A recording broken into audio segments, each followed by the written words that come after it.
Hello. Hello गुरुजी। बोलो बोलो। दंडवत प्रणाम।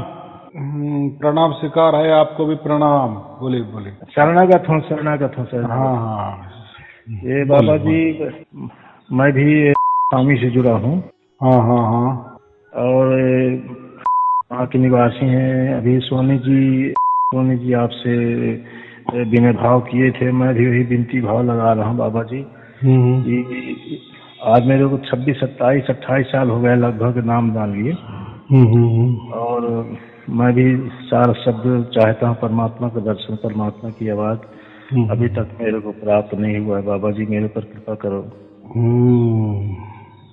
देखो, जी पहली बात, परमात्मा एक जी तो बहुत सहज है। जी जैसे हम हवा भी लेते हैं ना, हवा तो हम क्या कहते हैं, बहुत सहज उपलब्ध है ना। जी लेकिन वो भी सहज नहीं है, वैसा देखा जाए तो वो भी हमें खींचनी पड़ती है, छोड़नी पड़ती है, या हो सकती है कभी हवा भी प्रदूषित होती है, बराबर कि नहीं। तो वो भी कठिन ही है। उल्टा हो सकता है, आजकल तो कोरोना भी हो सकता है, कोई छींक ले कोरोना वाला जी तो दूसरे के श्वास में गए तो हो गया कोरोना। तो इन्हें अभी जो सहज वाला मामला है वो भी अभी बिल्कुल असहज हो गया है। तो ऐसा है, प्रकृति में जो भी कुछ है, मैंने तो आपको जो उदाहरण दिया ये एकदम लास्ट वाला कि इसको ही सहज कहते हैं। जी लेकिन वो भी लास्ट वाला भी अभी असहज हो गया। पहले वो लगता था अरे हवा हवा तो सबसे सहज है।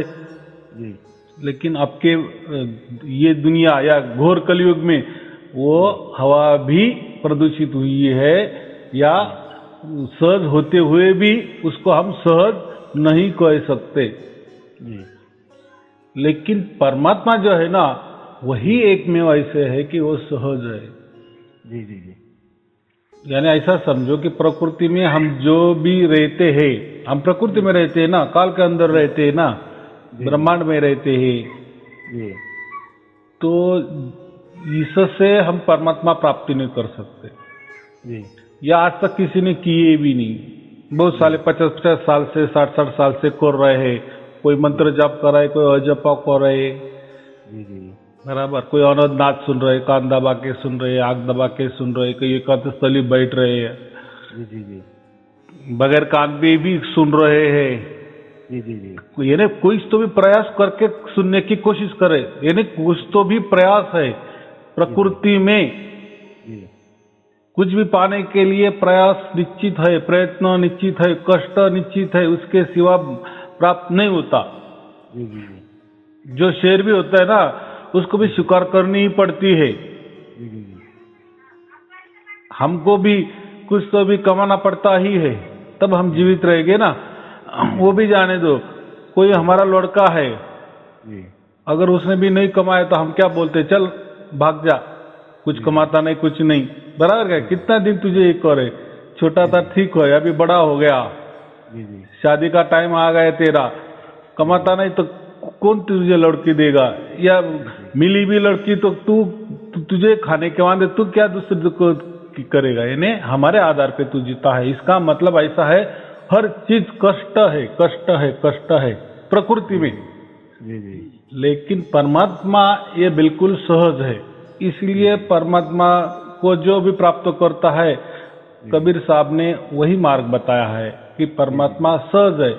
लेकिन अगर आप प्रकृति के मार्ग से जाएंगे, प्रकृति के तौर तरीके से जाएंगे, फिर प्रकृति में भाषा आई, प्रकृति में लिखावट आई, अक्षर आए, मंत्र आए, तंत्र आए, ध्यान आए, धारणा आई, कुछ तो भी करना है, शरीर है, मन है, शरीर के अंदर 10 इंद्रिय वगैरह वगैरह वगैरह वगैरह, पुस्तकें है, धर्म ग्रंथ है, धर्म है, पंथ है, गुरु गद्या है, बहुत सारे है, विचार है, कल्पना है। ये सभी गोष्ठी जो है ये प्रकृति वाले है ना, ये निर्मित हुई है, किसी ने तो निर्माण किए हैं, और जो भी निर्माण होता है उसका नष्ट होना तय है।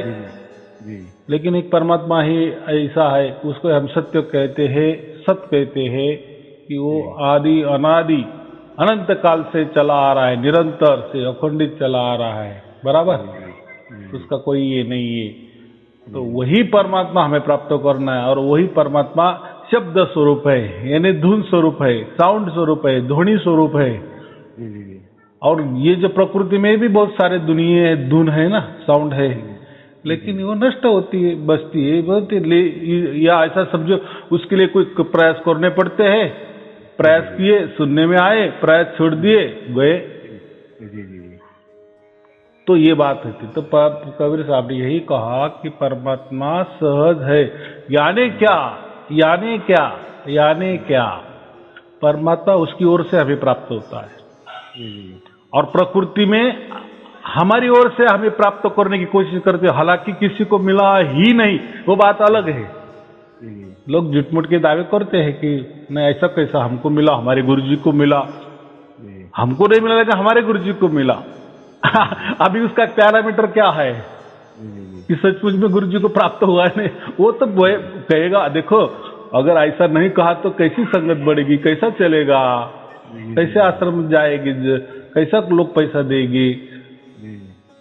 लेकिन कबीर साहब ने ये बताया कि परमात्मा सहज है। सहज उसका एक और एक मतलब होता है, फुकट पे है, ऐसा भी एक मतलब होता है ना। लेकिन प्रकृति में भी कोई फुकट पाने के लिए, समझो सरकार अभी कोरोना काल है, राशन दे रही है, फुकट में दे रही है, लेकिन वहां तक तो जाना पड़ता है ना हमें। जी हाँ। कोई तो भी कष्ट करना पड़ता है, कोई गाड़ी लेके हमारे टू व्हीलर लेके जाना पड़ता है, इन्हें 2-4 रुपए खर्चा होता ही है, ऐसा समझो। जी जी जी। और लेने के लिए कोई भी कष्ट भी, उसको टाइम निकालना पड़ता है, लेने के लिए थैली लेने, यानी ऐसा मतलब है कि वो भी फोकट में भी है, लेकिन कुछ तो भी कष्ट हुए ही है। लेकिन परमात्मा ऐसी चीज है कि उसके लिए कष्ट ही नहीं होते, तो फिर ऐसा कैसा हो सकता है? अगर प्रकृति में हर चीज सूक्ष्म से सूक्ष्म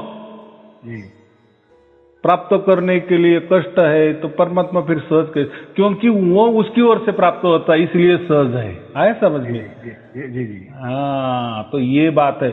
और ये अगर जैसे परमात्मा कबीर साहब ने पहले कहा था 650 बरस पहले कि ये भेद है, परमात्मा पाने का ये भेद है। भेद क्या है? कि परमात्मा हमें प्राप्त करता है, बराबर। फिर आप बोलेंगे फिर इतने साखियां क्यों लिखी, 33 अरब ज्ञान क्यों दिया, बराबर कि नहीं?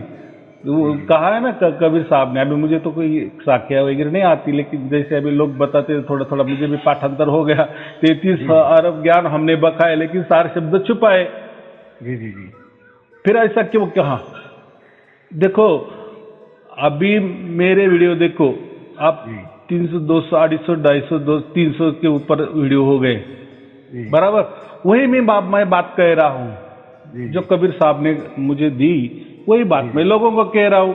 क्या कह रहा हूँ? कि परमात्मा उसके ओर से हमको प्राप्त होता है, हमारे ओर से नहीं प्राप्त हो सकता।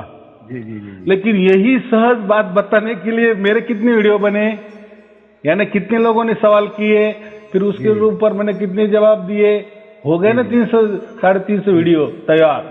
तो वैसा ही परमात्मा सहज है, परमात्मा उसकी ओर से ही हमें प्राप्त करता है। हमारी क्या औकात, ये मानव जन्म भी है हमारा, या ये प्रकृति, यानी ऐसा समझो प्रकृति में हम जो भी रह रहे, या हम मानव है, लेकिन हमारे समझो कोई और मस्तिष्क वाला ज्यादा बुद्धिमान, हम समझो बहुत सारा विवेक वाला आदमी है, बहुत सारा तत्व ज्ञान है उसके पास, बहुत सारा अभ्यास है, बहुत सारा तपस्या है, कोटि वर्ष तपस्या किए है, वो भी परमात्मा को प्राप्त नहीं किए, और हो ही नहीं सकता जब तक परमात्मा उसकी ओर से प्राप्त नहीं होता। फिर इन्होंने क्या किया? इन्होंने ऐसी तपस्या किया है? नहीं, इनको प्राप्त हुआ ना। क्या प्राप्त हुआ? ब्रह्म निरंजन प्राप्त हुआ। जैसा एक परमात्मा होता है और एक प्रकृति होती है, तो प्रकृति का टॉप मोस्ट लीडर कौन है? काल निरंजन, ब्रह्म निरंजन, ओमकार कहते, या ओम ज्योति स्वरूप ओमकार कहते, कुछ भी कहो, जो टॉप मोस्ट है ना, वो ज्यादा से ज्यादा वो प्राप्त होता है, बहुत कठिन तपस्या करने पर भी, पर यानी लेकिन वो सहज में नहीं प्राप्त होता। एक परमात्मा ही सहज में प्राप्त होता है, बाकी सबके लिए कठिनाई है। लेकिन जिन्होंने भी आज तक जो भी ऋषि मुनि हुए बड़े बड़े, जिन्होंने कोटि कोटि बरस ऐसा कहते हैं। अब हमने तो नहीं देखा, हमने जो ग्रंथों में लिखा है वही हम बातें बताएंगे ना, जी जी जी कि उन्होंने कोटि कोटि बरस तपस्या किए तो उनको क्या प्राप्ति हुई, उसको उसका मिला ना, उनको प्राप्ति हुआ। लेकिन लास्ट वाला जो अंतिम सत्य कहते हम, प्रकृति वाला, ना कि परमात्मा वाला, क्योंकि परमात्मा एक अंतिम सत्य है, उसके बाद भी कुछ नहीं है। जी जी लेकिन प्रकृति में भी अंतिम सत्य है ना, जो ओमकार कहते हैं, ओमकार ज्योति स्वरूप कहते हैं, शब्द अपना जो ब्रह्म निरंजन कहते हैं, या ब्रह्म कहते हैं, या आत्मा कहते हैं, बस बहुत ज्यादा उसको हम आत्मा ही नाम दे देते हैं। जी जी तो प्रकृति में रहता है आत्मा, और बाकी जो बचता है वो परमात्मा। कितना सीधा गणित है। जी जी उसको कोई आत्मा को ओम भी कहते हैं, जी जी कोई ब्रह्म निरंजन कहते हैं। लेकिन ये इसको ब्रह्म कहते हैं तो परमात्मा को क्या कहते हैं? पर ब्रह्म कहते हैं, बराबर ना है कि नहीं? अलग जी जैसा अणु होता है, अणु कितना सूक्ष्म होता है, कितना सूक्ष्म होता है। जी लेकिन जो बम बनाए जाते हैं वो परमाणु से बनाए जाते हैं। परमाणु में जो अणु है उसका भी और बारीक बारीक बारीक बारीक, जी उसको परम कहते हैं ना। परम यानी अति सूक्ष्म, बस, यानी उसके सूक्ष्म के बाद कोई सूक्ष्म ही बचता नहीं, इसलिए हम परमाणु कहते हैं ना। जी जी बम बनाने के लिए वो उपयोग होता है, और तो अच्छे भी काम के लिए होता है, वो बात अलग है। उससे तो ऊर्जा भी बनती है, इलेक्ट्रिसिटी बनती है, लेकिन कोई करता नहीं है, वो घातक है ऐसे कहते हैं, वो जाने। लेकिन वो कहने का क्या मतलब है, जैसे ये आत्मा है ना, ये तो हम जान सकते हैं, हालांकि आत्मा का कभी नाश नहीं होता, ये भी आपको मालूम है। आत्मा सिर्फ ट्रांसफर होती है 84 लाख योनि में। अभी जैसा आपकी आत्मा है, मेरी आत्मा है, हम मर जाएंगे समझो, अगर हमको सार शब्द नहीं प्राप्त हुआ, मोक्ष का कोई साधन नहीं मिला नहीं, या वो विद्या हमें प्राप्त नहीं हुई, तो हमें क्या अगला जन्म मिल जाएगा, यही आत्मा ट्रांसफर हो जाएगा, दूसरा शरीर मिलेगा। ये शरीर, क्योंकि शरीर नाशवान है, आत्मा नहीं। ऐसा तो वो परमात्मा है ना, वो तो आदि अनादि अनंत काल से अखंडित निरंतर एक ही जगह स्थिर है, और वो सबको व्याप्त किया है, ये प्रकृति को भी व्याप्त किया है।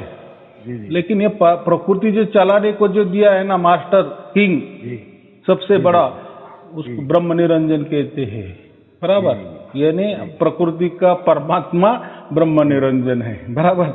और परमात्मा तो पर ब्रह्म ही है ही, वो तो मालूम ही है। तो ये बात है। तो अभी इतना ही हमें समझना है। सार शब्द का मतलब ये होता है कि परमात्मा उसकी ओर से जो भी हमें प्राप्त कर देता है वही सार शब्द होता है। और वो क्या प्राप्त कर देता है? यही आदि अनादि अखंडित निरंतर अनंत काल से जो परमात्मा है, उसका हम प्रत्यक्ष अनुभव करते हैं, और लगातार अनुभव करते हैं, सतत अनुभव करते हैं, निरंतर अनुभव करते हैं, अखंडित अनुभव करते हैं, इसलिए उसको परमात्मा कहते हैं। वैसा प्रकृति में हमें आत्मा की तो प्राप्ति होती है ना, कान दबाए आवाज आते हैं, लेकिन कान छोड़ दिए, अब हमारे काम पे लग गए, आवाज बंद, तो वो भी हमारे आत्मा की आवाज है। तो हम जो वो प्राप्त करते हैं कान दबा के, या शांत स्थली जाकर, या ध्यान से जो भी प्राप्त होता है अंतिम छोर, तो उसको हम आत्मा कहते हैं। या ऐसा समझो कि ब्रह्म निरंजन हम प्राप्त करते हैं, या आत्मा को प्राप्त करते, बस इतनी ही। लेकिन वही अगर ये ही जो हमारे अंदर जो आत्मा है, इसको अगर मोक्ष चाहिए, तो इसके लिए पहला प्रथम नियम क्या है कि वो पहले मनुष्य जन्म में आना चाहिए, बराबर।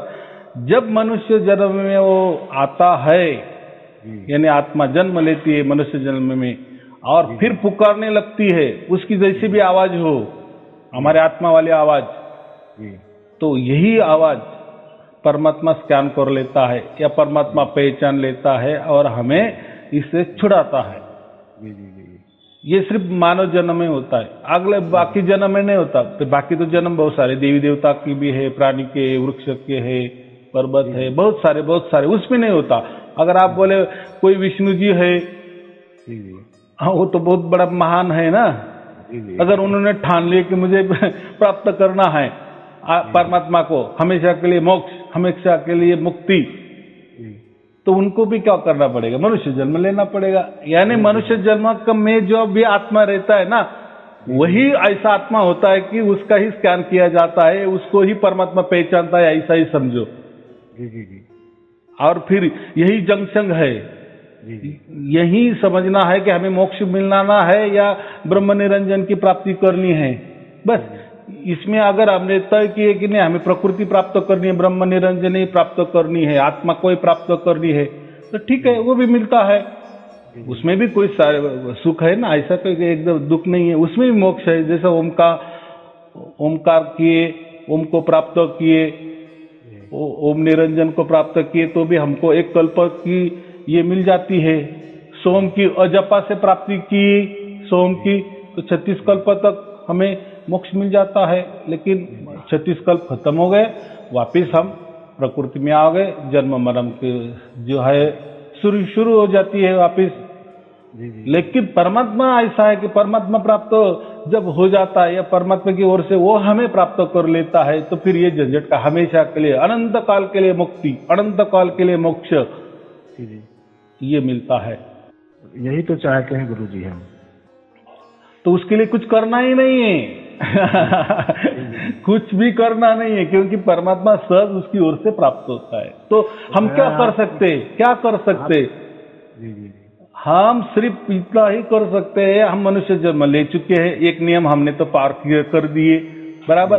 चलो हमें आत्मा तो हमें समझ में आ गई, जो चैतन्यता है ना हमारे अंदर, अगर हमारा अंदर चैतन्य नहीं तो हम मुर्दा है, लेकिन हम जीवित है, उसका मतलब आत्मा है। उसको आप कुछ भी नाम दो, जीव नाम दो, कुछ भी नाम दो। जीव किसको कहते हैं?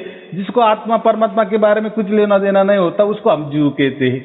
लेकिन जो वही जीव अगर आत्मा परमात्मा की बातें करने लगता है, बातें सिर्फ कहानी, कथा कहानी, तो वो आत्मा बन जाता है। लेकिन आत्मा भी बन गया, आत्मा भी समझ में आया कि मैं आत्मा हूं, इससे भी काम नहीं चलता। हाँ, उतना ही होता है कि उसको अच्छे जन्म मिल जाते हैं, क्योंकि उसने आत्मा समझ लिए। यानी 84 लाख योनि में जाएगा, हो सकता है बहुत सारे इसमें वो ये करेगा, यानी मानव जन्म ही ज्यादा से ज्यादा उसको मिलेगा। तो ये बात होती है। तो हमें परमात्मा ही असलियत में प्राप्त करना है, ताकि हमें फिर अनंत काल के लिए मोक्ष, अनंत काल के लिए मुक्ति, बस इससे ही हमें संभव है। तो हमें आत्मा की प्राप्ति नहीं करना है। आत्मा की प्राप्ति की तो क्या हो जाएगा? ज्यादा से ज्यादा हमको अच्छे जन्म मिल जाएंगे, राजा का मिल जाएगा, इंद्र का मिल जाएगा, मजे मारने के लिए मिल जाएंगे। लेकिन हमें ये नहीं करना है, क्योंकि देखो अभी आप बोलेंगे कि यार वो परमात्मा है, आदि अनंत काल का जो आप बता रहे, हमें प्राप्त भी हो गया 24 घंटे, हम उसका अनुभव भी करेंगे, लेकिन यार मजा नहीं उसमें परमात्मा में विलीन हो जाने के बाद फिर प्रकृति का मजा कैसा होगा? हमें तो प्रकृति का मजा भी चाहिए और परमात्मा की मुक्ति मोक्ष भी चाहिए। तो इसका क्या कहना है? तो पहले आप परमात्मा को प्राप्त करो, बराबर। अगर आप अनंत काल के लिए मोक्ष आपको चाहिए, तो फिर परमात्मा को प्राप्त करना पड़ेगा। हाँ, आपको कुछ क्षण के लिए, कुछ कल्प के लिए आपको मोक्ष चाहिए, तो फिर सोम की उपासना करो। 36 का उससे कम आपको मोक्ष चाहिए, मुक्ति चाहिए, तो ओमकार की भक्ति करो, मिल जाएगा।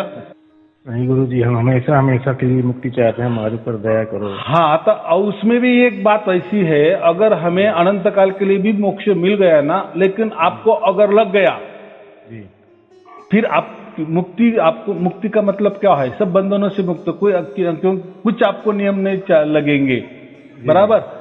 तो आपके ऊपर कोई नियम नहीं, तो उसका मतलब आप चाहेंगे कुछ बाद ऐसा आपको लगेगा मुझे प्रकृति में वापस जाना है कुछ दिन के लिए, या ये प्रकृति में पृथ्वी नहीं है, प्रकृति ये 35 लाख ब्रह्मांड है पूरे की पूरे, बहुत सारा मामला है इसमें भी, तो आप जा सकते। लेकिन आपको मुक्ति, अनंत काल के लिए मुक्ति मिलने के ये सर्टिफिकेट जो है ना, तो उससे क्या होगा, मन चाहे आप यहाँ रम सकते हैं और मन चाहे वापिस आप मोक्ष को प्राप्त कर सकते हैं। ये फायदा होता है ना।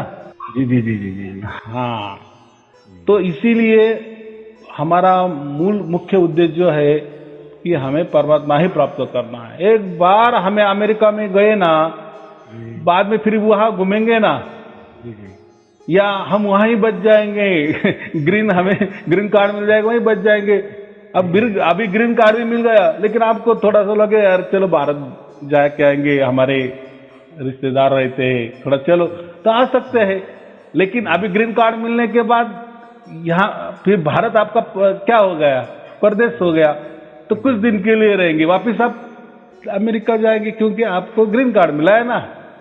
तो ये मैं समझाने के लिए कहा है, ये थोड़ा समझ के चलो। बहुत सारे लोग क्या बोलते हैं, ये मोक्ष क्या करना है अनंत काल के लिए, फिर मोक्ष तो फिर हम तो यही कह रहे ने, यानी हमारे कोटि कोटि बरस, कोटि कोटि जन्म हमारे यहाँ प्रकृति में गए हैं, ठीक है। इस बार हमें थोड़ी, हम गरीब है, हम अमीर नहीं बने, इसलिए लगता है कि ये दुखी दुख है। लेकिन हमको अगर लगा कि वापिस हम यहाँ आएंगे तो राजा बन के आएंगे, बराबर। तो ये अभी की तरह नहीं आएंगे, क्योंकि अभी हम बंधे हुए ना, प्रकृति में बंधे हैं, काल के दायरे में बंधे हैं, यानी यही नियम से हमें चलना पड़ रहा है ना। लेकिन अगर हमें सचमुच में अनंत काल के लिए मोक्ष मिल गया, अनंत काल के लिए मुक्ति मिल गई, तो वहां से वापस हम आ सकते हैं और वापस वहां जा सकते हैं। ये हमें दोहरा फायदा, दोहरा मापदंड हमें मिलेगा। जी जी जी जी जी। लेकिन मुझे मालूम है ना, आपको जब अनंत काल के लिए मोक्ष मिलता है ना, तो आप नहीं वापस आएंगे ऐसा समझो, ऐसी कोई सुविधा है समझो पृथ्वी पे, बराबर। अब जिस देश आपको अच्छा लगे उस देश में आप बच जाएंगे, ऐसी सुविधा, ऐसा समझो। हालांकि ऐसा तो कैसा कानून नहीं है, कुछ दिन के लिए रहते, लेकिन ऐसा कानून है कि आपको जो भी देश पसंद है उस देश में आप रह सकते हैं, बराबर। जी जी। तो हमारा तो भारत देश हम तो देख चुके हैं यहाँ कैसा है, क्या है। आपको अभी देश अच्छा लग रहा है या बुरा लग रहा है, आपके मन में रखो। लेकिन आप कुछ देश की ये किया और वहां आप जाके बैसे और आपको अच्छा लगा करने भारत देश से, अरे ये अच्छा है, तो फिर आप रह सकते हैं वहां, बराबर। तो फिर आप भारत देश में आएंगे ही नहीं ना। तो ऐसे ही मैं कह रहा हूं, अगर आपको अनंत काल के लिए मोक्ष मिल गया, मुक्ति मिल गई, अगर उसमें ही आपको परम आनंद आ गया, परम सुख मिलता रहेगा, परम शांति मिलती रहेगी, तो मुझे नहीं लगेगा कि कभी आप इस प्रकृति में वापिस आए। हाँ, तो क्यों, क्या है, देखो कोई परमात्मा को मिला नहीं, बराबर। प्रकृति तो हमें तो मालूम ही है, और 35 लाख ब्रह्मांड भी क्या है, ये जैसे पृथ्वी है ऐसे भी कुछ तो भी होगा, यानी पत्थर ही होंगे, वो क्या अलग थोड़ी होगा। या होंगे कोई आदमी भी तो अलग थोड़े ढंग के आदमी होंगे, या प्राणी होंगे, वृक्ष होंगे, सब अलग अलग प्रकार के होंगे। जैसे हॉलीवुड में पिक्चर होते हैं ना, वो दिखाते हैं, देखो कल्पना करके मस्त पैकी डायरेक्शन में पिक्चर निकालते हैं। तो कितना हम जब बॉलीवुड वाले हॉलीवुड वाले पिक्चर देखते तो कितना कल्पना रहता है, कितना कल्पना, हम ऐसा सोच भी नहीं सकते कैसा क्या पिक्चर बनाते ना। वो ऐसे तो वो हजारों में पिक्चर निकालते हैं, वो तो एक पिक्चर भी हमारा बॉलीवुड जैसा नहीं रहता। यानी इतना कल्पना, और वो कल्पना भी साकार करते हैं। कितना ये है, कितना टैलेंट बोले क्या, यानी हमारा मनुष्य ये जो टैलेंट है, बुद्धि है, कितना बढ़िया है।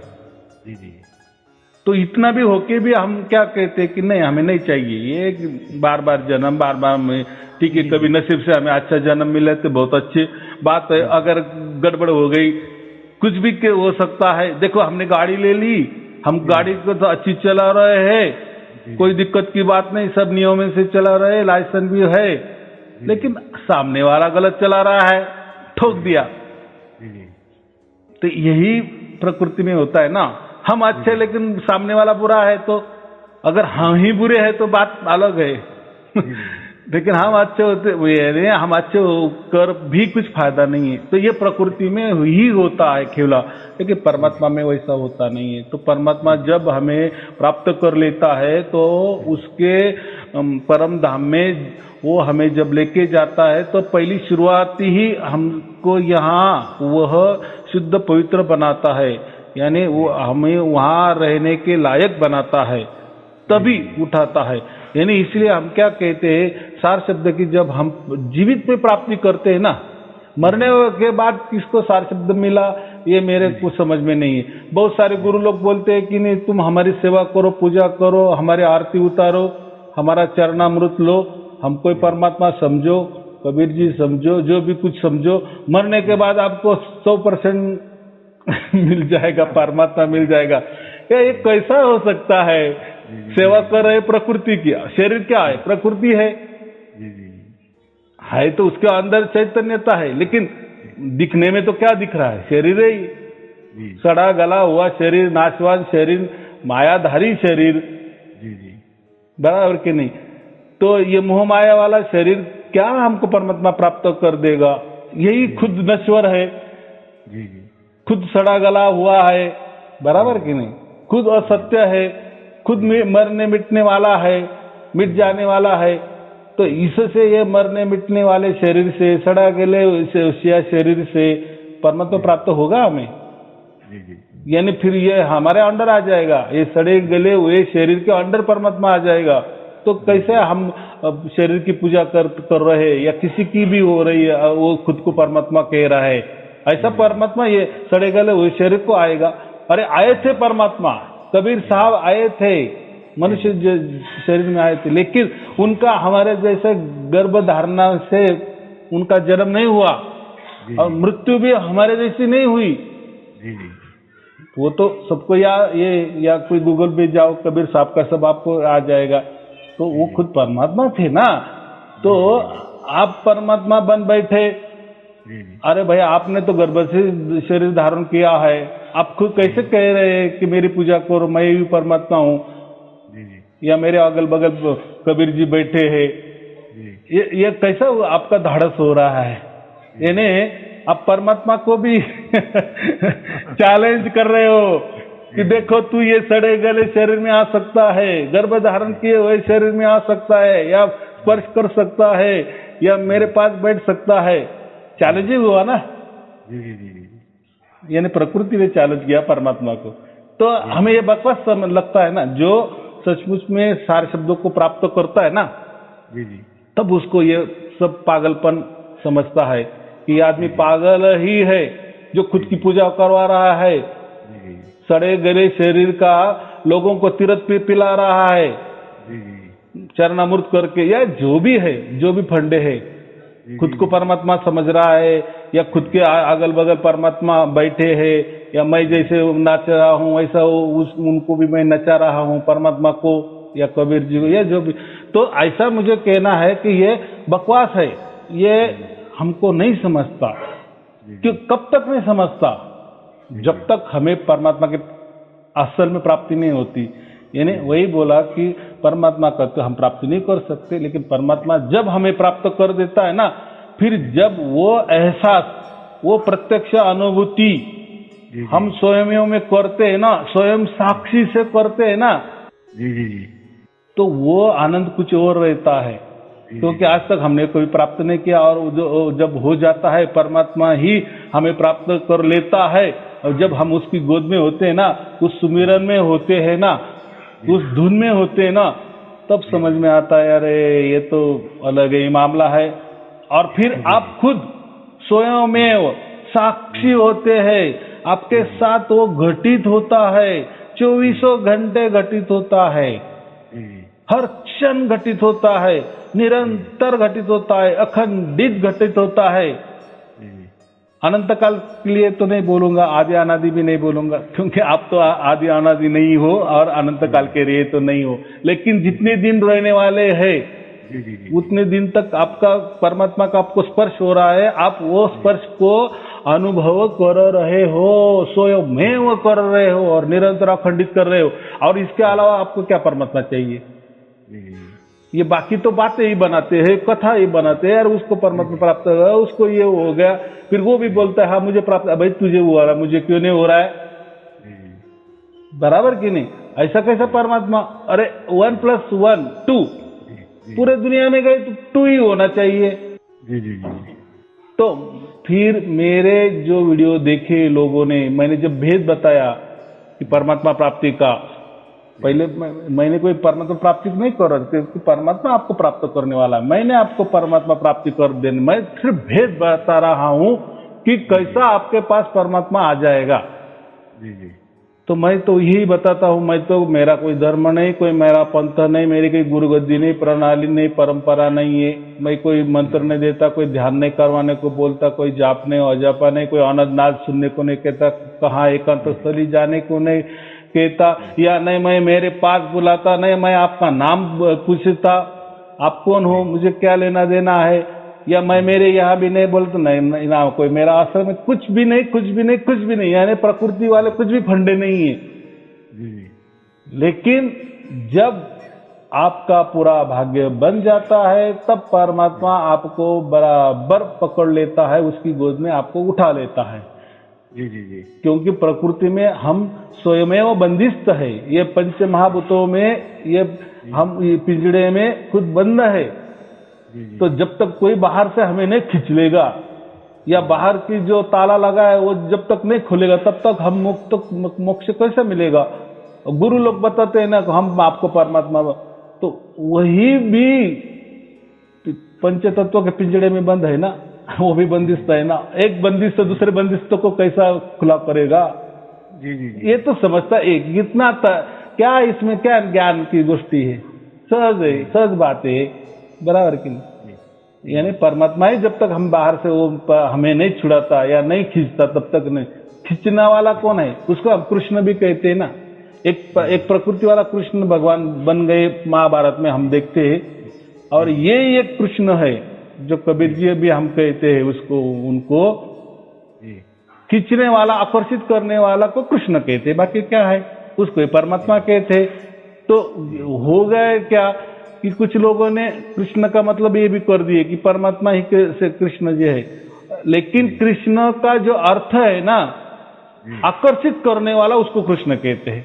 तो वैसा परमात्मा हमको आकर्षित कर लेता है, खींच लेता है। तो लोगों ने गलत कर दिए कि ये महाभारत वाले ही कृष्ण परमात्मा है। तो चलो, तो वो नहीं है, वो तो ब्रह्म निरंजन है, टॉप मोस्ट, प्रकृति के टॉप मोस्ट, बराबर। उनको हम नहीं कह सकते परमात्मा, क्योंकि उनके अंदर भी, क्योंकि उन्होंने भी यहाँ आया था, उनके अंदर भी आत्मा है, और उन्होंने भी कहा है, लेकिन उन्होंने उनके अंदर भी कहा है कि मुझे तू मेरी ही सेवा कर, मेरा ही नित्य स्मरण कर, मेरे ही शरण में आ जा, ऐसा कहा है। और एक जगह ऐसा कहा है, अगर तू उस तत्व को जानना चाहता है, अभी यहाँ उन्होंने शब्द गुरु की बात की या शब्द स्वरूप परमात्मा की बात की, तो उसके लिए आपको तत्वदर्शी गुरु के पास जाना पड़ेगा। देखो, एक बाजू में क्या कहा कि तू मेरी सेवा कर, मेरी भक्ति कर, मेरा सतत स्मरण कर, बस मैं तुझे प्राप्त हो जाएगा।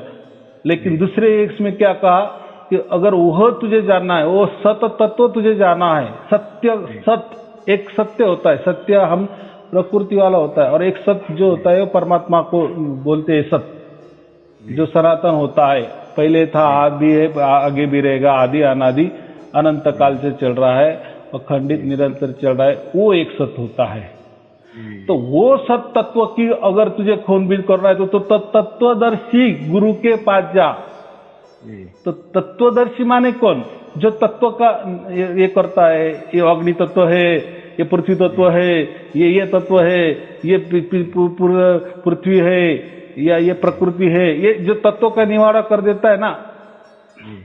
हाँ, फिर वो कहता है कि नहीं, हमारे अंदर एक आत्मा बैठी है, बराबर। लेकिन इस आत्मा का भी एक बाप होता है, परमात्मा, बराबर। वही सत्य है, वह एक सत तत्व है, उसको तत्व भी नहीं कहा तो वो तो नितत्व है परमात्मा। लेकिन समझाने के लिए तो प्रकृति की भाषा हमें बोलनी पड़ती है ना, तभी आपके यानी समझ में आएगा, नहीं तो नहीं समझ में आएगा। जी जी जी। तो ये तत्व ही कहता, क्योंकि तत्वदर्शी को सब तत्वों का ज्ञान रहता है, लेकिन परमात्मा तत्व को उसको मालूम ही नहीं रहता। परमात्मा भी एक परम तत्व है, कुछ तो भी अलग, वो आत्म तत्व तक तो जान लेता है, लेकिन वो सिर्फ एक कथा कहानी बताता है कि एक कोई तो भी परम तत्व है, कोई तो भी परमात्मा है, बस। यानी श्री कृष्ण जी को यही कहना होगा, अगर वो तुझे पाना है तो यानी उसकी मालूमात करनी है, मालूमात करनी है कि कोई तो भी अलग तत्व है। मैं तो यही तत्व की बात करता हूँ, आत्म तत्व की बात करता हूँ, परम तत्व की बात तो मैं नहीं कर सकता, लेकिन क्या कितने प्रकार के तत्व होते, कौन कौन से तत्व होते, तो वो तत्वदर्शी आपको सब समझाएगा कि सचमुच में ऐसा एक तत्व होता है। लेकिन उसकी प्राप्ति की विधि तो श्री कृष्ण जी ने भी नहीं बताई। वो बोले तू उधर उसके पास तो जा, अगर उसको मालूम होगा तो वो बताएगा। लेकिन हालांकि में आजकल कहाँ रहे तत्वदर्शी भी? जी जी। क्योंकि तत्वदर्शी भी तो यही कहेगा ना कि परमात्मा की प्राप्ति हमसे नहीं हो सकती, यानी प्रकृति की तौर तरीके से नहीं हो सकती। स्वयं में परमात्मा जब तक ये नहीं, बिना हरि कृपा नहीं मिले संता, है ना, यानी हरि की कृपा जब तक नहीं होती तब तक हमें संत नहीं मिलता। तो संत माने क्या? संत का मतलब यही होता है कि जो 24 घंटे निरंतर अखंडित सत्य का संग में रहता है, सत्य में विलीन हो रहता है, उसको ही संत कहा जाता है, बराबर। या उसको भी संत सत्संग कहा जाता है, जो सत्य का संग में रहता है। तो अभी जो प्रकृति में सत्संग किसको कहते हैं? जो सत्य की बातें करता है और उसके संगत में जो रहता है उसको सत्संग कहते हैं।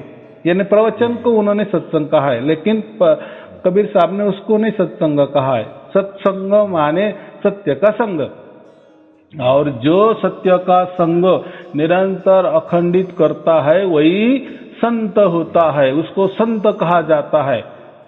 तो इसलिए मैं किसी को शिष्य नहीं बनाता, क्योंकि मैंने आपको कुछ दिया ही नहीं, तो मैं कैसे आपको शिष्य बनाऊं?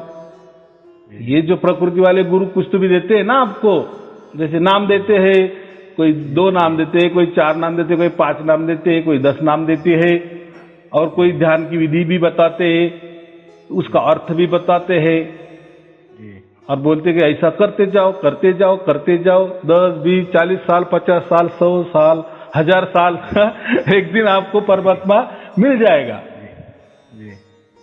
हालांकि उनको भी नहीं मिला, उनकी आयु इतनी नहीं रही थी, उनको भी नहीं मिला, लेकिन वो क्या बोलते, नहीं जैसा चला आया है ऊपर से, इन्हें गुरु परंपरा से जो चला है, गुरु प्रणाली से जो चला, वही बताएंगे ना वो भी। यानी पिछले वाला ही आगे परोसेंगे ना वो, यानी बड़बड़ करेंगे, बक करेंगे, समझो भैया, प्रवचन करेंगे परमात्मा के बारे में। अगर उन्होंने ऐसा कह दिया मेरे जैसा कि परमात्मा स्वयं में हमें प्राप्त कर देता है, तो आप बैठेंगे क्या उनके सामने? अरे भाई, अगर हमें परमात्मा ही स्वयं में वो प्राप्त कर देता है, तो फिर आप हमें क्यों कुछ ये कर रहे, क्यों गंडे तोड़े बांध रहे हैं, क्यों हमें भगत बना रहे हो, क्यों हमारे आप गुरु बन रहे हो, क्यों हमें ये मंत्र तंत्र दे रहे हो? ये प्रकृति वाले नष्ट होने वाले, यही की तैयार हुए, यही की नष्ट होने वाले, चाहे उसका अर्थ कुछ भी हो, या कोई अलग अलग तरीके क्यों बता रहे, जपा जपा या अनद नादे क्यों सुना रहे, एक शरीर के माध्यम से क्यों मिलाना? देखो, ध्यान भी करना है, कान भी दबाना है, वो एक शरीर का उपयोग आया ना, ध्यान टिकाना है, वो भी शरीर का उपयोग आया ना। यानी शरीर का उपयोग किस लिए आप कर रहे हो? परमात्मा प्राप्ति के लिए। उससे परमात्मा प्राप्ति होती ही नहीं, उनको भी हुई नहीं है लेकिन वो बताएंगे क्या कि परमात्मा स्वयं में प्राप्त होता है, उसकी मर्जी, उसके, हाँ वो बोलते हैं उसकी मर्जी से पत्ता भी नहीं हिलता। अगर वो पत्ता नहीं हिलता तो मुझे भी कैसा प्राप्त होगा? वो फिर उसकी मर्जी से प्राप्त होगा ना। कितना सहज ज्ञान है। तो उसके मर्जी से अगर वो प्राप्त होने वाला है तो आप हमें क्यों शिष्य बना रहे हो? तो ये बात वो कभी नहीं बताएंगे, क्योंकि असल में उनको तो परमात्मा प्राप्त हुआ ही नहीं। और मैंने तो कहा कि परमात्मा स्वयं में हमें प्राप्त करता है, जी तो ऐसा उन्होंने कहा तो संगत उठ जाएगी ना। जी फिर भैया आपका गुरु का क्या फिर मतलब है? जी परमात्मा की मर्जी होगी, हमारा भाग्य होगा तो हो, हमें प्राप्त कर लेगा। तो देखो ऐसे लाखों लाखों लोगों ने जी परमात्मा ने उनको प्राप्त किया, देखो। जी लेकिन ये फिर पहले क्यों नहीं हुआ? क्योंकि इन्होंने ये बताया ही नहीं ना। अगर बताते तो कोई संगत उनके पास आती ही नहीं ना कि भाई फिर आपका काम ही क्या है? अगर परमात्मा स्वयं उसकी मर्जी से हमें प्राप्त होना है तो फिर हमें गुरु बनाने की जरूरत ही क्या है? जी और देखो बगैर गुरु के, देखो गुरु के भी हजार प्रकार होते हैं।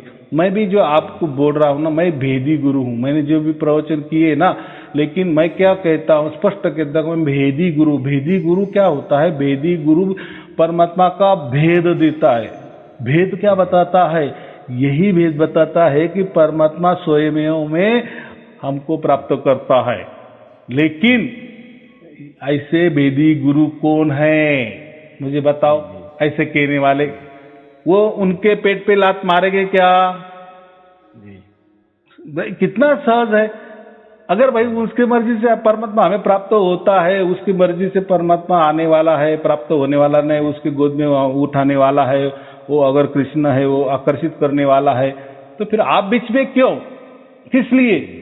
तो इसलिए वो नहीं बताते, इसलिए वो उनके फंडे ही करते हैं, प्रकृति वाले मार्ग ही बताते हैं। यानी प्रकृति में निर्मित होने वाले मंत्र देते हैं, तंत्र देते हैं, जाप करवाते हैं, जापा में बैठाते हैं, ध्यान करवाते हैं, कान दबाने को कहते हैं, कंसली में जाने को कहते हैं, अनंतनाद सुनने को कहते हैं। सुने, अनंतनाद भी सुने, लेकिन परमात्मा कहाँ प्राप्त हुआ? परमात्मा प्राप्त मैंने क्या कहा? परमात्मा की व्याख्या कि जो आदि अनादि अनंत काल से चल रहा है, सनातन से चल रहा है, अखंडित चल रहा है, निरंतर चल रहा है, वो हमें प्राप्त करना चाहिए। और ऐसे ही लाखों लाखों लोगों को प्राप्त हुआ है, और वो अनुभव कर रहे हैं, स्वयं में अनुभव कर रहे हैं, 24 घंटे अनुभव कर रहे हैं परमात्मा का, क्योंकि परमात्मा ने उन्हें प्राप्त किया है। जी जी हाँ, लेकिन ये जो गुरु लोगों के तौर तरीके से कभी किसी को प्राप्त नहीं हुआ, और कोई भी गुरु उसके पेट पे लात नहीं मारेगा, और कभी भी ये वेद नहीं बताएगा। वो बोलेगा वो कुछ भी गलत है, यही सत्य है। यानी ये जो गुरु लोग हैं, हमारे परिश्रम से, हमारे ही तपस्या से, हमारा ही कष्ट से, हमारे ही प्रयत्न से परमात्मा नहीं मिलवा देता, लेकिन आत्मा की प्राप्ति जरूर करवा देते होंगे, ऐसा मैं कहता हूँ। हालांकि आत्मा की प्राप्ति करना भी बहुत बहुत बहुत कठिन है, लेकिन ऐसा समझो, ऐसा समझ के चलो। लेकिन अंतिम वो क्या प्राप्त करके देंगे? ब्रह्म निरंजन प्राप्त कर देंगे आपको, काल निरंजन की प्राप्ति करवा देंगे, ऐसा मैं कह रहा हूं, या ब्रह्म की प्राप्ति कर देंगे। फिर वो आ गए ना, वेदों में चार सार शब्द क्या है वेदों वाले? वही है ना, अहम अस्मि, जी जी ब्रह्मास्मि, अहम ब्रह्म। वो क्या है? उसके अर्थ क्या होते हैं? मैं आत्मा हूं, मैं ब्रह्म हूं, मैं ये हूं, मैं ब्रह्म की बातें होती। परमात्मा की बात है क्या उसमें लिखी? वेदों के जो 4 वाक्य है, 4 है, 8 है, 10 है, उसमें सिर्फ और सिर्फ ब्रह्म की बात की है, ओम की ही बात की है, ज्योति स्वरूप की ही बात की है, निरंकार की ही बात की है, काल निरंजन की बात की है, ब्रह्म निरंजन की बात, चाहे नाम आप कुछ भी दो, यानी मन की बात की है, शून्य की बात की है। एक ही है जो शब्द है ना, ये दिखने में समझने में अलग अलग है, लेकिन अर्थ इसका एक ही है। मन समझो, शरीर समझो, काल समझो, शून्य समझो, काल निरंजन समझो, ब्रह्म निरंजन समझो, ओम समझो, ओम स्वरूप समझो, ओमकार समझो, ज्योति स्वरूप समझो, अहंकार समझो, वगैरह वगैरह, ऐसे बहुत सारे हजार आपको नाम आएंगे।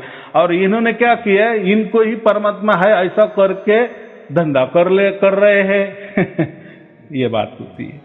चलो ठीक है, तो अभी आपको समझ में आ गया। आपको अगर परमात्मा की प्राप्ति करना है तो पहला आपको ये भेद मालूम करना है कि परमात्मा स्वयं में हमको प्राप्त करता है, और उसकी विधि इतनी आसान बताई है परमात्मा ने कि विधि भी नहीं है, वो साधना भी नहीं है, बस आपकी आवाज जो है ना, जो आपके अंदर वाली जो धुन है ना, आत्मा वाली, बस उसको सुनो। जी जी परमात्मा बराबर वो स्कैन कर लेता है। और ये कि अभी देखो, इसके पहले भी आप बोलेंगे कि हम तो सुन रहे थे, लेकिन आप परमात्मा प्राप्ति के लिए नहीं सुन रहे थे, ऐसा मैं कह रहा हूं। या आपको ये मालूम ही नहीं था आगे वाला कि इसका उपयोग क्या है। जी जैसा हम कोई कंप्यूटर लाते हैं घर में, हमको अगर एक ही सॉफ्टवेयर मालूम है और उसका उपयोग मालूम है कि बस फोटो खींचना है या फोटो एडिटिंग करना है, लेकिन कोई बाहर का आदमी आता है, भाई इतना बढ़िया कंप्यूटर है, आप इसे क्या क्या नहीं कर सकते, जी जी लेकिन आपको किसी ने बताया नहीं तो आप वो बस वही से चल रहे। तो ऐसा मैं कह रहा हूँ, आपके आत्मा की आवाज सुनते थे, लेकिन आपको नहीं मालूम कि इससे आप परमात्मा भी प्राप्ति कर सकते, क्योंकि आपके मन में ही नहीं परमात्मा प्राप्ति करना, या आपका परमात्मा प्राप्ति में विश्वास ही नहीं है। आपको काल निरंजन में प्राप्ति है, आपको ओम की प्राप्ति करना है, आपको निरंकार की प्राप्ति करना है, आपको काल निरंजन की प्राप्ति करना है, या आपको आत्मा की प्राप्ति करना है। वैसा ही जैसा जिस गुरु का जो भी दर्जा है, उसी हिसाब से उसका जो भी अभ्यास है, परंपरा से गुरु बुद्धि से जो भी चलता आया उसका ज्ञान है, वही आपको दे रहा है। आपको पसंद है इसलिए तो आप उस संस्था में गए या उनको गुरु किए, बराबर है, वो तो आपकी इच्छा से गए ना, वो तो गुरु आपको बुलाने नहीं आया था। आपकी मर्जी थी कि हमें आत्मा की प्राप्ति करवा दो, अंतिम सत्य जो प्रकृति का अंतिम सत्य है उसकी प्राप्ति करवाना दो। यानी आपको ज्ञान नहीं था समझो, या आपका भाग्य समझो, लेकिन ये भी गुण है, ये भी भाग्य कैसा बनता है ये भी नहीं समझता। अभी आपको ये कैसा प्राप्त हो गया, इसके पहले क्यों नहीं किसी ने बताया, कैसा आपने आप मेरा वीडियो देखा और आपको समझ में लगा हाँ कुछ तो भी जान है, कुछ तो भी है, बराबर। अभी देखो इसमें कोई मैं धर्म की बात नहीं करता, कोई पंथ की बात नहीं करता, गुरु गद्दी की नहीं बात करता, शुद्धतम परमात्मा की बात करता है। और वो भी मैं क्या कहता हूँ, वो भी आपके भाग्य से आपको मिलने वाला है, और वो भी आपको प्राप्त करना है। यानी आपको आपके हिसाब से आप उसको नहीं प्राप्त करने वाले हो, वो परमात्मा उसके हिसाब से उसके मर्जी से आपको प्राप्त करने वाले हैं। ये तो मैंने भेद बता दिए। फिर क्या करना है, कुछ करना नहीं। हम हमारा हाथ में क्या है, हम तो आत्मा है, ये भी हमको समझ में आया, हम शरीर नहीं हम आत्मा है। और फिर क्या करें, कुछ करना नहीं है, आत्मा की जो धुन सुनो बस। देखो फिर कैसा परमात्मा सुनाता है। गुरुजी मेरे को भी कुछ सुनाई नहीं दे रहा है। मैं क्या बोला कि आप पहले पूरे वीडियो देखो, जैसे आप वीडियो देखेंगे वैसे शुद्ध पवित्र बन जाएंगे। लेकिन आपने तो परमिशन के लिए अर्जी की है ना, जी जी जी जी आपको अर्जी तो मंजूर हुई, अर्जी मंजूर हुई, यानी आप उस रास्ते में गए ना। आपको जिस कॉलेज चाहिए था, यानी आपने जो कोई इम्तिहान दिए बड़ी बड़ी, बराबर, आप पास हुए, इसलिए वो कॉलेज में आपको प्रवेश मिल गया ना। जी जी जी जी जी हाँ, फिर अभी आगे वाला तो सब कुछ होने वाला है, आप चिंता मत करो। देखो शिक्षण के लिए कर्जा गुरुजी, मैं आपके चरणों का चरणामृत चाहता हूँ बस। एकदम बात बराबर है, वही मैंने बात बताया है। यहाँ कोई धर्म पंथ नहीं है, कोई गुरु गद्दी नहीं है, यहाँ शुद्धतम परमात्मा की बातें होती है। और मैं जो हूँ सिर्फ भेदी गुरु, मैंने सिर्फ भेद बता दिए हैं कि परमात्मा उसकी ओर से प्राप्त होता है बस। अभी आपको कैसे एक दिशा मिल गई ना, क्या दिशा मिल गई कि अरे हाँ ये अभी कुछ ये नाम बीम जो भी गुरु लोग देते हैं या जपा करवाते हैं या कोई ध्यान में बिठाते हैं, ये करो वो करो, या नहीं, ऐसा समझो हजारों लाखों फंडे हैं, तरीके हैं परमात्मा प्राप्ति के, ये कुछ काम के आने वाले नहीं है। आपको भेद मिल गया, अरे परमात्मा को इसके ऊपर तो क्या आपके हाथ में क्या है, आप तो स्वयं आत्मा हो, ये तो आपको मालूम है। तो बस उसकी आवाज सुनो, क्या करे, आवाज सुनो, आपका बाप पहचानेगा, बराबर, हमारा बाप पहचानेगा, मेरा बेटा मुझसे पुकार रहा है। आपकी धुन सुनना माने क्या, वो पुकार है, एक आरती है, एक आर्त है, या ऐसे समय प्रार्थना है, एक अरदास है परमात्मा को, और बाप को समझता है ना। जी जी जी जी बस खींच लेता है वो, जी जी हो गए। अभी खींच लेने का मतलब क्या होता है, तो वही ये जो धुन थी ना आत्मा वाली, जो कभी कभी सुनाई देती थी कभी कभी नहीं देती थी, तो यही धुन आपकी अखंडित में परिवर्तित हो जाती है, निरंतर में परिवर्तित हो जाती है। कि जो जैसी परमात्मा की धुन है ना अखंडित, जी जी निरंतर, और वो जो आदि अनादि से अनंत काल से चल रही है, वही आपको प्राप्त हो जाती है। यानी आप उसके में मिल जाते हैं, जीते जी मिल जाते हैं। जीते जी मिल जाते हैं। तो इसलिए आप पहले पूरे वीडियो देखो, पहला ज्ञान कर लिए ना, देखो आप कुछ मत करो, जो भी मैंने बताया भी हो गए ना, सिर्फ ऑनलाइन वीडियो देखो जिसमें इंग्लिश में लिखा है ऑनलाइन, बस वही वीडियो देखो। आपको लिंक भेजी होगी मैंने, नहीं तो मैं वापस आपको भेज देता हूँ। पूरे के पूरे देख लो। क्या होता है, आदमी 10-20 ले लेता है, ऐसा उसको लगता है कि मुझे पूरा ज्ञान हो गया, और उसको परमात्मा भी उसकी ओर से प्राप्त हो भी जाता है। लेकिन बाद में क्या होता है, कुछ दिन के बाद वो कहने लगता है, अरे यार पहले तो आ रहे थे, अभी तो थोड़ी थोड़ी आती, कभी कभी नहीं आती। तो मैं क्या कहता हूँ कि पहले आप पहले पूरा ज्ञान ही ले लो ना, बराबर कि नहीं। हमने अगर नई गाड़ी लेनी है तो 4 व्हीलर लेनी है तो पहले ड्राइविंग लाइसेंस निकालो, पहले थोड़ा अच्छे तरह से सीख लो, बराबर। तो थोड़ी नया नहीं आएगी चलानी इतनी, जैसे हमारे चाहत है लोगों की, जैसे रेसर जैसी गाड़ी हमको नहीं चलानी आएगी। और क्यों प्रयत्न करना है हमें, अभी आई ना गाड़ी, हमारी घर की गाड़ी है ना, करेंगे ना धीरे धीरे वो भी होगी, अच्छी तरह से हमको चलाने आएगी, भीड़ में भी चलाने को आएगी। लेकिन धीरे धीरे पहले प्रैक्टिस करो। तो ये क्या प्रैक्टिस क्या करना है आपको, कोई ध्यान में नहीं बैठा रहा हो, कोई मंत्र नहीं दे रहा हूँ, कोई तौर तरीके नहीं बता रहा हूँ, बस वीडियो सुनना है। ऑनलाइन वाले पूरे वीडियो सुन लो, पूरा ज्ञान आ जाएगा। जैसा हमारा कहते हैं ना, विवेक एकदम पक्का हो जाता है ना, तब हमें परमात्मा की ओर से बराबर उसकी कृपा दृष्टि का वर्षा होने लगता है, और वो जो धुन वापिस हमको बराबर 24 घंटे, अरे एक बार हो गई। ऐसा समझो कि आपने अभी आत्मा की धुन सुनी ना, बस आपका मोक्ष का टिकट उसी टाइम कट गया 100%। वो कभी ये भ्रम में नहीं रहो कि कैसा होगा, सचमुच में मैं परमात्मा मुझे प्राप्त करेगा। अरे वो उसका काम है, आपका काम पुकारना है, और आप कर भी क्या सकते हो, आप पंचतत्व के पिछड़े बंद हो ना। आप चिल्लाने के सिवा और क्या कर सकते हो, आप चिल्लाओगे तो बाहर को समझ में आ जाएगा ना, अरे कोई तो ही बंद है, और बाहर का आदमी खोलेगा ना दरवाजा। तो ये बहुत सहज ज्ञान है, यही भेद है परमात्मा का। परमात्मा स्वयं में हमें प्राप्त करने को आता है, बस कोई गुरु नहीं प्राप्त करवा देता है, वो उसकी बाकी नौटंकी होती है, वो पूजा आरती करवा लेता है। मैं ही परमात्मा हूँ, मेरे अगल बगल ही कबीर जी है, या अगल बगल परमात्मा है, वो शुद्ध धूलफेक है, या वो जाने दाबी, उसमें क्या मुझे ज्यादा जाना नहीं है। जो भी समझते लोग बहुत होशियार है, कोई चिंता की बात नहीं। चलो ठीक है, फिर शुभ आशीर्वाद। सत साहेब जी, सत साहेब जी, सत साहेब जी। सर मैं बाबा जी सर। हाँ, ठीक है, ठीक।